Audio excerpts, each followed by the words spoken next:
Toto naštartovalo moju imunitu natoľko, že mi bola schopná vyliečiť koronu do 3 dní.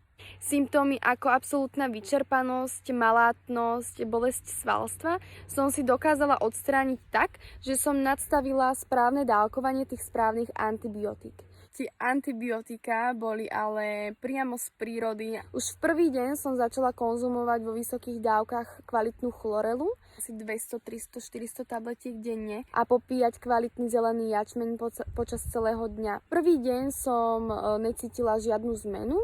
Na druhý deň som cítila, že prichádza do mňa energia, ktorú som veľmi potrebovala, že sa hydratujem štýlom, ktorým ma obyčajná voda hydratovať nevedela. Na tretí deň som už cítila naozaj veľa energie, aj napriek tomu, že to svalstvo ma ešte stále pobolievalo. No a na štvrtý deň som stala z postele a mne bolo fakt dobre.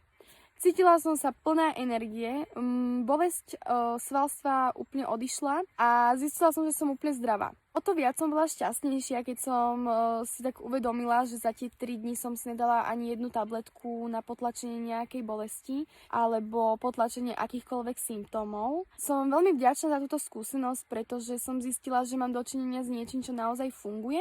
Niečo, čo do tvojho tela doplní látky a živiny, ktoré tvoje telo potrebuje na to, aby sa dokázalo samo liečiť.